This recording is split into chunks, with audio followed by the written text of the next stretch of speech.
தமிழ்நாட்டை பொறுத்தவரை காவிரி நதி நீராக இருந்தாலும் சரி, கச்சத்தீ விவகாரம் இருந்தாலும் சரி, முல்லை பெரியாறாக இருந்தாலும் சரி, விவசாய மக்களை வஞ்சித்து துரோகம் இழைத்து தன் சுயநலத்துக்காகவே திராவிட முன்னேற்ற கழக அரசுகள் இருந்த சூழ்நிலையில் திரு மு கருணாநிதி அவர்களும் அதற்கு பிறகு தொடர்ச்சியாக திரு மு க ஸ்டாலின் அவர்களும் தமிழ்நாட்டினுடைய உரிமைகளை தாரை வார்த்து கொடுத்து தமிழ்நாட்டு மக்களையும் குறிப்பாக விவசாய மக்களையும் வஞ்சித்தவர்கள் இந்த திராவிட முன்னேற்ற கழகத்தை சார்ந்தவர்கள். திராவிட முன்னேற்ற கழக திரு மு கருணாநிதியும் திரு ஸ்டாலினும் அவர்களும் ஆவார்கள். குறிப்பாக டெல்டா மாவட்ட விவசாயிகள் 2019 ஆண்டு காலகட்டத்தில் அன்றைய மத்திய அமைச்சராக இருந்த டி ஆர் பாலு அவர்கள் 2010 ஆண்டு அன்றைக்கு மத்திய அமைச்சராக இருந்த டி ஆர் பாலு அவர்கள் அன்றைக்கு மாநிலத்திலும் இன்னைக்கு பார்த்தீங்கன்னா திராவிட முன்னேற்ற கழக அரசாங்கம் மத்திய அரசில் அங்கம் வகித்த திமுக மூத்த அமைச்சர் திரு டி ஆர் பாலு பெருமிதத்தோடு என்ன சொன்னார்னா, மீத்தேன் எரிவாயு திட்டத்தை தமிழ்நாட்டின் டெல்டா பகுதிகளிலிருந்து செயல்படுத்த மத்திய அரசின் ஒப்புதலை நாங்கள் பெற்றதில் பெருமை கொள்ளுகின்றோம். இது திமுகவுடைய ஒரு வரலாறாகவே இது நிச்சயமா நாங்கள் பார்க்கிறோம். ஒரு ஹிஸ்டாரிக்கல் அப்படின்ட்டு விவசாயிகளை வஞ்சிக்கின்ற, விவசாயிகளை பால்படுத்துகின்ற, டெல்டா மாவட்டங்களை பால்படுத்துகின்ற இந்த திட்டத்தை அன்னைக்கு அவ்வளோ பிரைஸ் பண்ணி திரு டி ஆர் பாலு பேசுறாரு. பின்னால் நான் வீடியோ காமிக்கிறேன் அவர் என்ன பேசுறான்றது. டெல்டாவை பாலைவனமாக்கும் மீத்தேன் எடுக்கும் முயற்சிக்கு அன்றைக்கு யார் அன்னைக்கு துணை நின்றது? அன்னைக்கு இதே ஸ்டாலின், அன்றைக்கு துணை முதலமைச்சர், அன்றைக்கு தொழில்துறை அமைச்சர். துணை முதலமைச்சராக இருந்து தொழில்துறை அமைச்சராக இருக்கும்போது 2011 ஆண்டு காலகட்டத்தில் ஜனவரி மாதம் கிரேட் ஈஸ்டர்ன் எனர்ஜி நிறுவனத்தோட புரிந்துணர்வு ஒப்பந்தம் போட்டது யார்? நாங்களா போட்டோம். 2011 ஜனவரி மாதம் புரிந்துணர்வு போட்டு அன்னைக்கு விவசாய டெல்டா மாவட்ட விவசாயிகளுடைய அவருடைய அந்த உரிமைகள் அதை பாலைவனமாக்கும் முயற்சியில் அன்னைக்கு டி ஆர் பாலு சொல்லி அதுக்கு நடைமுறைப்படுத்தி புரிந்துணர்வு ஒப்பந்தம் போட்டது அன்னைக்கு ஸ்டாலின் அன்னைக்கு ஒப்பந்தம் போட்டாங்க. டெல்டா பகுதியை சார்ந்த விவசாயிகள் எல்லாம் இதற்கு என்ன ஒத்துக்கவே இல்லை. எந்த காரணம் கூட நாங்கள் இதை ஏற்றுக்க முடியாது, இது பாலைவனமாக்கும் முயற்சி, திமுகவின் இந்த ஒரு பாலைவனமாக்கும் முயற்சியை நாங்கள் கடுமையாக எதிர்க்கிறோம் என்று சொல்லி ஒரு பெரிய அளவுக்கு போராட்டங்கள், எதிர்ப்பு இதற்கெல்லாம். அப்போ டெல்டா மாவட்ட விவசாயிகள்லாம் என்ன பண்ணாங்கன்னா, அன்னைக்கு முதலமைச்சராக இருந்த அண்ணன் கழக பொதுச் செயலாளர் எடப்பாடி அவர்களை சந்தித்து அவரிடம் கோரிக்கை வைக்கிறாங்க. பாதுகாக்கப்பட்ட வேளாண் மண்டலமாக, ப்ரொடெக்டட் ஜோனாக இந்த டெல்டா மண்டலம் இருக்கணும், அதுக்கு நீங்கள் ஏற்பாடு செய்யணும்னு சொன்னோன்னா உடனடியாக அண்ணன் எடப்பாடியார் அவர்கள் சட்ட வல்லுநர்களோடு கலந்து ஆய்வு செய்து கலந்து ஆலோசித்து அது வழிமுறைகளின் ஆராயப்பட்டு அதன் அடிப்படையில் 10/2/2020 நல்லா ராமஜி 10/2/2020 அண்ணன் எடப்பாடி அன்னைக்கு முதலமைச்சராக இருந்து எழுதிய நேர்முக கடிதத்தை அன்றைக்கு மத்திய அமைச்சராக இருந்த வன மற்றும் சுற்றுச்சூழல் அமைச்சராக இருந்த திரு பிரகாஷ் ஜவடேகர் அவர்களை நானும் அதே போல தமிழக அரசின் மூத்த அதிகாரி, குறிப்பாக இப்போ சீஃப் செக்ரட்டரி இருக்காரு திரு முருகானந்தம், இண்டஸ்ட்ரி செக்ரட்டரி, அவரே சாட்சி, இது அவரை தான் கூட வந்தார் எங்க கூட. அதே போல அன்னைக்கு அந்த வேளாண் துறை செயலாளராக இருந்த திரு ககன் சிங் பேடி அவரும் தான் வந்தார். அன்னைக்கு நேரில் சந்திச்சு வழங்கணும். அதாவது விவசாயிகள் ஏற்றுக்கல, அது ப்ரொடெக்டட் ஜோனா, ஒரு பாதுகாக்கப்பட்ட மண்டலமாக இது அறிவிக்கணும், அது அவங்களோட உணர்வை நாங்கள் தெரிவிக்க சொல்லி அந்த கடிதம் அன்னை எழுதிய கடிதத்தை இது கிட்டத்தட்ட இந்த கடிதம் கூட இப்போ 10/2/2020 இந்த கடிதம் எழுதப்பட்டது. இதை கொண்டு போய் பிரகாஷ் ஜவடேகர் கொடுக்குறோம். அவர் அந்த கடிதத்தை வாங்கிட்டு சொல்லிட்டார், தெளிவாக சொல்லிட்டார், இந்திய அரசியலமைப்பு சட்டத்தின்படி, சட்ட அட்டவணையின்படி 7 வேளாண் துறை மாநிலப்பட்டது. It is in the state list. அதாவது வந்து முழுக்க மாநில பட்டியல் இருக்கிறதால மாநில அரசே வந்து சட்டம் இயற்றலாம் அப்படின்ற அந்த கருத்து தெரிவித்து அதன் அடிப்படையில் அந்த கருத்தின் அடிப்படையில் தான் இங்கே வந்து ஒரு சட்டம் வந்து மசோதா வந்து நம்முடைய 20/2/2020 அன்று சட்டமன்றத்தில் அப்போதைய முதலமைச்சர் அண்ணன் எடப்பாடி அவர்கள் தனி தீர்மானமாக கொண்டு வந்து நிறைவேற்றினார். பிறகு தனி தீர்மானம்ன்றது ஒரு மசோதா. அந்த சட்ட மசோதா ஆளுநர் ஒப்புதல் எப்போ கொடுத்தாருன்னா 21/2/2020 21/2/2020 வந்து ஆளுநர் ஒப்புதல் கொடுத்து கெசட்லேயும் நோட்டிஃபிகேஷன் வெளியாச்சு. இவ்வளோ பெரிய ஒரு வரலாற்று உண்மை. டெல்டா மாவட்ட விவசாயிகளுடைய உரிமையை பாதுகாப்பது, நம்முடைய டெல்டா மாவட்டம் வந்து முழுமையாக பாலைவனமாகாமல் திமுகவில் பாலைவனமாக்குகின்ற அந்த முயற்சியை தடுத்து நிறுத்தது. திமுக பொறுத்தவரை பாலைவனமாக்கும் முயற்சியில் ஈடுபட்டது. ஆனால் அதை முழுமையாக தடுத்து நிறுத்தியது இந்த கெசட் நோட்டிஃபிகேஷன். இது கிட்டத்தட்ட வெளியிடப்பட்டது act number 11 of 2020. Act number 11 of 2020 2020 சட்டமாக்கப்பட்டது. ஒரு பாதுகாப்பும் அம்மாவுடைய அரசுல ஆனால் எடப்பாடி ஆட்சி காலத்தில் ஆனால் எடப்பாடியார் வந்து ஒரு மசோதா முன்மொழிந்து கவர்னர் ஒப்புதல் பிறகு சட்டமாக்கப்பட்டு கெசட் நோட்டிபிகேஷன் வெளியிடப்பட்டது. பிறகு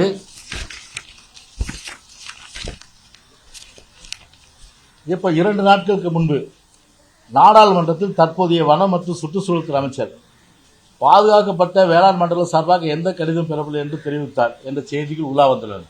இது வந்து உண்மைக்கு மாறான ஒரு செய்தி. இது எந்த நிலையிலும் வந்து இது வந்து ஏற்றுக்கொள்ள முடியாது. அந்த கடிதத்திலே என்ன சொல்லியிருக்குன்னா இக்காலஜிக்கல் சென்சிட்டிவ் ஜோன்.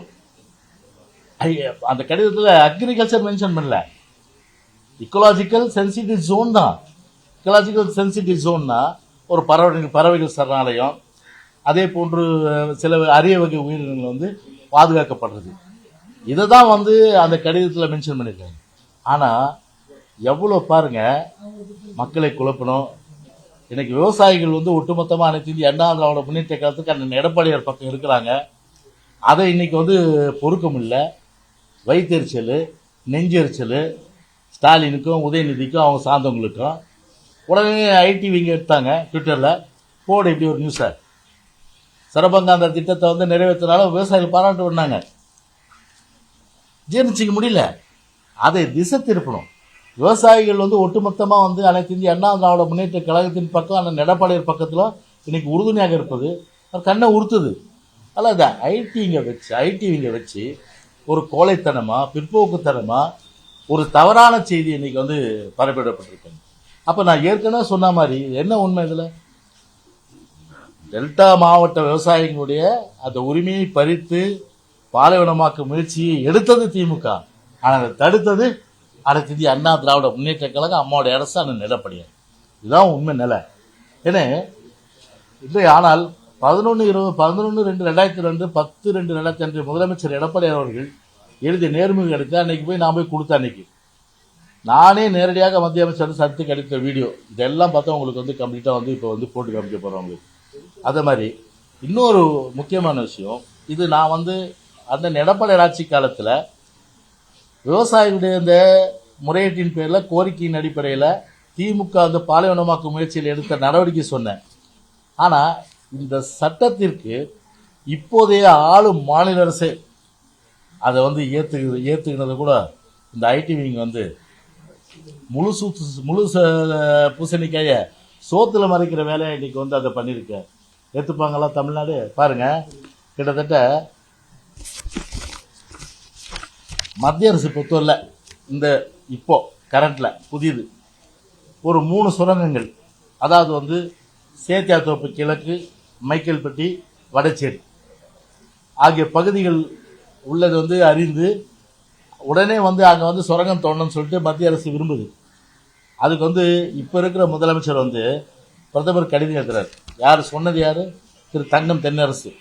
அந்த வீடியோவும் போட்டு காமிக்கிறோம். நாங்கள் அதுக்கு என்ன சொல்றாரு, இத்தகைய அறிவிப்பை நிலக்கரி அமைச்சகம், யார் நான் சொல்றது என்னன்னா முழுசா அவர் வந்து சட்டமன்றத்தில் அவர் இது குறித்து வந்து சுரங்கம் அமைக்கக்கூடாது என்ற கருத்தை வந்து அதுக்கு வந்து ஏற்கனவே வேளாண் பாதுகாப்பு சட்டம் தெளிவாக இருக்கின்றதை அவர் இப்போ வந்து நம்ம ஐடி விங் செய்யலாம்னு போட்டு காமிப்பார். ஆனால் அதனுடைய கிஸ்ட்டை மட்டும் நான் சொல்கிறேன். தென்னரசு பேசுகிறேன், மத்திய அரசின் இத்தகைய அறிவிப்பை நிலக்கரி அமைச்சகம் வெளியிடுவதற்கு முன்பு தமிழக அரசிடம் கலந்து பேசாமல் ஒப்புதல் அனுமதி பெறாமல் தனிச்சாக அறிவித்த துரதிர்ஷ்டம் என்றும் குறிப்பிட்டு, அரியலூர் மைக்கேல்பட்டி என்பது அதிகமாக நெல் விளையும் பகுதி என்று குறிப்பிட்டுள்ள முதல்வர் அந்த கடிதத்தில், முதல்வர் இப்ப இருக்க முதல்வர், அந்த கடிதத்தில் வேளாண் பாதுகாப்பு சட்ட பிரிவுகளும் சுட்டிக்காட்டி புதிய திட்டங்கள் செயல்பாட்டை மேற்கொள்ளக்கூடாது என்றும் தெரிவித்துள்ளார். அப்ப யார் அக்னாலேஜ் பண்றது? இப்போ எங்க சட்டத்துக்கு திமுக அக்னாலேஜ் பண்ணதில்லை. கரெக்டு, அவங்க சரியான பாதையில் சரியான வழியில் ஒரு டெல்டாவை பாதுகாக்கிற அடிப்படையில் அவங்க எடுத்த முடிவு தான் கரெக்டு. அந்த எடப்பாடியார் கொண்டு வந்த சட்டம் தான் கரெக்டுன்னு சொல்லிட்டு சொல்றதே யாரு? தங்கம் தென்னரசு. அப்படி வந்து உண்மை நிலை இருக்க இன்னைக்கு ஐடிங்க வச்சு ஒரு பொதுமக்கள் மத்தியிலையும் அதே போன்று டெல்டா மாவட்ட விவசாயிகள் மத்தியிலையும் இது போன்ற ஒரு ஓயபல்ஸ் பிரச்சாரம் இது எந்த விதத்திலும் எடுபட போவதில்லை. எனவே உண்மை நிலை வந்து மக்களுக்கு வந்து விவசாய பெருங்குடி மக்களும் உணர்ந்துள்ள நிலையில் இருந்தாலும் எங்களுடைய கடமை இப்படிப்பட்ட ஒரு ஏற்றுக்கொள்ள முடியாத ஒரு புழுகு மூட்டை ஒட்டுமொத்தமாக அவிழ்த்துவிட்டு இது போன்ற ஒரு மக்களை திசை திருப்புகின்ற விவசாய திசை திருப்புகின்ற வேலையிலே ஐடிவிங்க சரி திமுக ஈடுபட்டால் நிச்சயமாக அது எடுபட போவதில்லை. எனவே உண்மை நிலையை நாட்டு மக்களும் விவசாயிகளுக்கும் தெரிவிக்க வேண்டிய அடிப்படையில் தான் இந்த ஒரு கருத்து இங்கே வந்து உங்கள் முன் வைக்கப்பட்டது என்பதை தெரிவித்துக் கொள்கின்றேன். அது நீங்க சொல்லி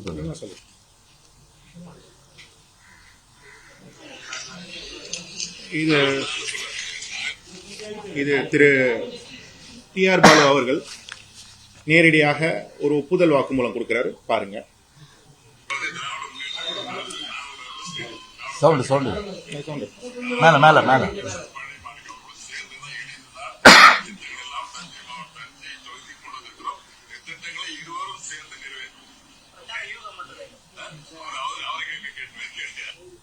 அது பெருமையா தஞ்சை மாவட்டத்துக்கு பெரிய அளவுக்கு வந்து வரலாற்று சிறப்புமிக்க திட்டமாக இந்த திட்டத்தை வந்து யார் பழனி மாணிக்கமோ டி.ஆர். பாலும் 2 பேரும் சேர்ந்து நிறைவேற்றுன்னு சொல்லியிருக்காரு. போதுமா? அடுத்து அதன் அடிப்படையில் புரிந்துணர்வு ஒப்பந்தம் நேரடியாக அன்றைய துணை முதலமைச்சர் தொழில்துறை பொறுப்பு வகிக்கக்கூடிய அந்த அமைச்சராக இருந்த ஸ்டாலின் அவர்கள் புரிந்துணர்வு ஒப்பந்தத்துக்கு கையெழுத்து போறார்.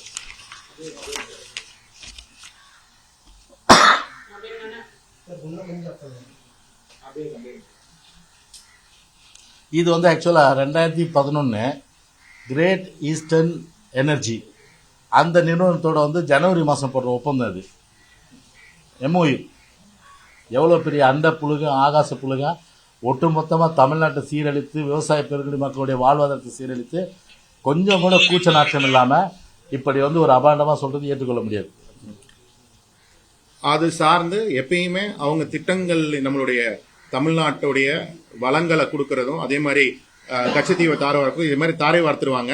அதை மீட்கிறது அம்மா ஆட்சியும் அண்ணன் எடப்பாடியாரும் தான் இருக்கிறதுனால அண்ணன் மீட்ட பிறகு அவர் சொல்கிற வார்த்தைகள் இங்க சட்டமன்றத்தில் பதிவு செய்திருக்கக்கூடிய வார்த்தைகள்.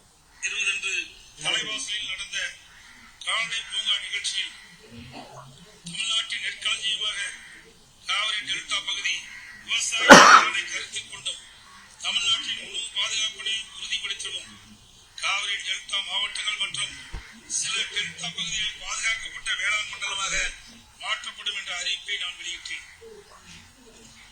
அதோடு இல்லாமல் 10/2/2020 அதாவது அறிவிப்பின் மறுநாளே அறிவிப்பு தொடர்பாக இயற்றப்படும் சட்டத்திற்கு முழு ஒத்துழைப்பு அளிக்க வேண்டி மத்திய அரசுக்கு கடிதம் ஒன்றை எழுதினேன். மேலும் அதனை மூத்த அமைச்சர் திரு மாண்பு அமைச்சர் டி. ஜெயக்குமார் அவர்கள் தலைமையில் ஒரு குழு நேரடியாக புதுதில்லி சென்று அதனை சம்பந்தப்பட்ட மத்திய அமைச்சரிடம் ஒப்படைக்கப்பட்டது.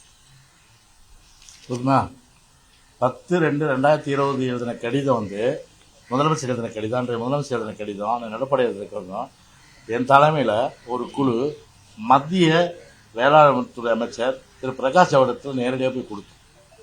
எவிடன்ஸ் இருக்குது. அப்போ அடுத்தது கொடுத்தோம். கடலூர் மாவட்டத்தில் மேற்கொள்ளப்பட்டு வரும் நிலக்கரி திட்டத்திற்கு தடை விதிக்கப்பட்டது. இது தற்போது உள்ள அரசாங்கம் இங்கே இது சார்ந்த விஷயங்கள் குறித்து கொடுத்திருக்கக்கூடிய பதில் சட்டமன்றத்தில். அமைச்சர் தங்கம் தென்னரசு தெரிவித்துள்ளார். சட்டப்பேரவையில் நிதிநிலை அறிக்கை மீதான விவாதத்தில் பேசிய விடுதலை சிறுத்தைகள் கட்சியின் சட்டமன்ற உறுப்பினர் சிந்தனை செல்வன், கடலூரில் நிலம் தூண்டினால் மாவட்டம் முழுவதும் அழிந்துவிடும் என்றும் NLC விரிவாக்கம் மாவட்டத்திற்கு அச்சுறுத்தலாக இருக்கும் என்றும் தெரிவித்தார். இதற்கு பதிலளித்து பேசிய அமைச்சர் தங்கம் தென்னரசு, கடலூர் மாவட்டம் சேத்தியாத்தோப்பு, வீராணம் மற்றும் பாளையங்கோட்டையில் நிலக்கரி திட்டம் மேற்கொள்ளப்பட்டதாகவும் பெரும் தாதுக்கள் நாட்டிலேயே எங்கு உள்ளது என்பது மத்திய அரசின் கொள்கை முடிவாக உள்ளதாகவும் கூறினார். மேலும் காவிரி டெல்டா பகுதி ஒரு பாதுகாக்கப்பட்ட வேளாண் மண்டலமாக அறிவிக்கப்பட்டுள்ளதாக கூறிய அவர், இங்க நோட் பண்ணிட்டீங்களா? அவரே சொல்றாரு பாருங்க, காவிரி டெல்டா மாவட்டங்கள் வந்து பாதுகாக்கப்பட்ட பகுதின்னு அவரே சொல்ற சட்டமன்றத்தில். நிலங்களை ஒருபோதும் கையகப்படுத்த மாட்டோம் என்றும் குறிப்பிட்டார். அதை தான் வந்து ஆக்சுவலாக மூணு திட்டத்துக்கு, அதாவது வந்து அரியலூர் மைக்கேல்பட்டி, அதே போன்று இது சேத்தியாத்தோப்பு, கிழக்கு, வடச்சேரி, இந்த மூணு வந்து சட்டமன்றத்தில் விவாதத்துக்கு வரும்போது இந்த சுரங்கம் தோன்றதுக்கு அப்போ எங்கள் ஆட்சியில் அந்த எடப்பாடியார் கொண்டு வந்த சட்டமே போதுமானது, அதே பாதுகாப்புன்னு சொல்லிட்டு அவரே ஒப்புதல் வாக்குமூலம் கொடுத்துருக்காரு. இப்படி வந்து ஒரு உண்மை நிலை இப்படி இருக்க ஒரு கோயை பிரச்சாரம் பண்ணி அதில் வந்து ஒரு ஒரு ஒரு ஒரு என்னென்னா ஒரு குறுகிய எண்ணத்தோட ஒரு மலிவான விளம்பரத்தின் மூலம் வந்து இன்றைக்கி திசை திருப்புகின்ற வேலை விவசாயிகள் மத்தியிலையும் அதே போன்று பொதுமக்கள் மத்தியிலும் ஈடுபடாது. எது எதுங்க இல்லை, இது நான் என்ன சொல்கிறேங்க, இப்போ இது ரிலேட்டடாக கேளுங்க. இப்போ இது வந்து ஆக்சுவலாக வந்து பார்லிமெண்ட்டில் ஒரு கொஸ்டின் வந்து டிஎம்கே மெம்பர் ரைஸ் பண்ணி அதை அடிப்படையாக வந்து ஒரு பதில் அவங்க கொடுத்து, அது பதிலில் கொடுத்த வந்து எதுவுமே வந்து அந்த பாதுகாப்பு மண்டலம் குறித்து அந்த சட்டத்தை பற்றி எதுவும் சொல்ல. அவங்க சொல்கிறது பார்த்தீங்கன்னா அந்த வந்து எஸ்சி சட்டம் தான் சொல்கிறாங்க. இதுதானே இப்போ இது இக்கோலாஜி எக்கோ சென்சிட்டிவ் ஜோன் அதை பற்றி தான் சொல்கிறாங்க. இது வந்து அக்ரிகல்ச்சர் பற்றியே சொல்ல. அக்ரிகல்ச்சர் பொறுத்தவரை சட்டம் இயற்ற அதிகாரம் மாநில அரசுக்கு உட்பட்டது. ஏன்னா அதில் இது வராத விஷயத்த இந்த மாதிரி வந்து இப்போ இஎஸ்ஐட்ட போய் இதில் மிங்கிள் பண்ணி எல்லாம் வந்து கேட்டால் கீழோடு நெய் வருதுன்னு கதையா இன்றைக்கி பார்த்தீங்கன்னா இன்றைக்கி தமிழ்நாட்டு மக்கள் எல்லாம் நம்பிடுவாங்களா இன்றைக்கி? அதனால் ஒரு முழுக்க வந்து ஒரு கோணி கையில் வடிகட்டின ஒரு புழுகுது, மொத்தத்தில் வந்து ஆகாய புழுகு, அண்ட புழுகுது, நிச்சயமாக எடுபட போகிறதில்ல. இல்லை நாங்கள் வந்து சந்தித்த போது அதானே, அவர் பொதுச்செயலாளர் வந்து அன்றைக்கி வந்து முதலமைச்சருடைய காலகட்டத்தில் அவர் எழுதின கடிதத்தை தான் நான் எடுத்து கொடுத்தோன்னா அவரே சொன்னது தான் இதுவரை இப்போ இந்திய அரசியலமைப்பு சட்டப்படி அட்டவணை 7ல் வருது, அதனால் மாநில அரசு அதிகாரம் இருக்குது, நீங்களே சட்டத்தை இயற்றலன்னு. அதனால தானே கவர்னர் ஒப்புதல் தராரு. கவர்னர் ஒப்புதல் தந்த பிறகு தானே அது வந்து ஆக்ட் ஆகுது. மசோதான்றது அசம்பிளியில் இன்ட்ரடியூஸ் பண்ணுறது, அது வந்து மசோதா ஸ்டேஜ். அது கவர்னர் கையெழுத்து போட்ட பிறகு தான் சட்டமாகும். சட்டமான பிறகு தான் அது வந்து கெசட்டில் வந்து நம்ம நோட்டிஃபை பண்ண முடியும்.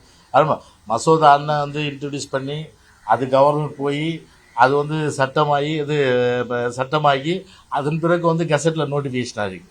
ஸோ இவ்வளோ பெரிய ப்ராசஸ் வந்து எல்லாமே பார்த்தீங்கன்னா அது அப்படியே மூடி மறைக்க முடியுமா? அது அதனால் வந்து உண்மை நல்ல இது இல்லை.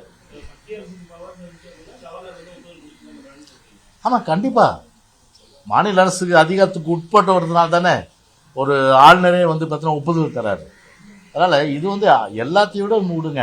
இப்போது ஐடி விங்கி இந்த மாதிரி ஒரு விஷம பிரச்சாரத்தை கொண்டு போகிறாங்கன்னா அவங்க கொஞ்சம் யோசிக்க வேணாம். கொஞ்சம் நம்ம மூஞ்சில் நம்மளே காரி தூப்பிக்கிறோம்னாட்டுன்னு கண்ணாடியை பார்க்க சொல்லுங்கள். அவங்க இவர் தென்னரசு என்ன சொல்லியிருக்காரு, தங்கம் தென்னரசு, அந்த 3 சுரங்கம் வந்து மத்திய அரசு முயற்சிக்கும் போது இது முடியாது. இது காரணம்னா வேளாண் பாதுகாப்பு மண்டல சட்டம் சரியாக இருக்குது அப்படின்ற ஒப்புதல் வாக்குமூலம் யார்? நீங்கள் தானே கொடுத்தீங்க. அதை அப்போ உண்மை இவ்வாறு இருக்க அதை திருச்சி பேசுறதுல மக்கள் ஏற்றுக்க மாட்டாங்க.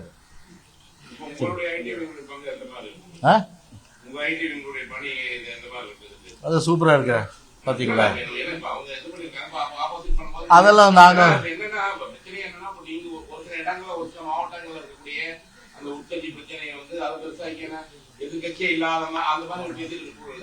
இப்ப நீங்க களமாடுறதுக்கு ஒரு வாய்ப்பு உங்களுக்கு இருக்கும்போது நீங்க எந்த மாதிரி செயல்படுறீங்க? அதெல்லாம் வந்து நீங்கள் வந்து ட்விட்டர் பாருங்கள், ஃபேஸ்புக் பாருங்கள், இன்ஸ்டாகிராம் பாருங்கள், அப்புறம் வாட்ஸ்அப் பாருங்கள்.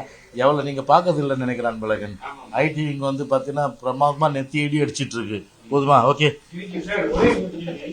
இன்னைக்கு வந்து இந்த தென் மாவட்டங்களில் சுற்றுப்பயணத்தில் இருக்காரு துறைமுகத்துக்கு உதயநிதிக்காரு.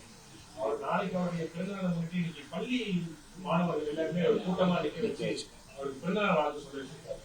இது மாதிரி இந்த செயல்பாடுலாம் எப்படி பார்க்கணும்? இல்லை, இது உண்மையிலேயே வந்து இப்போ இந்த செய்தி தான் முக்கியம்.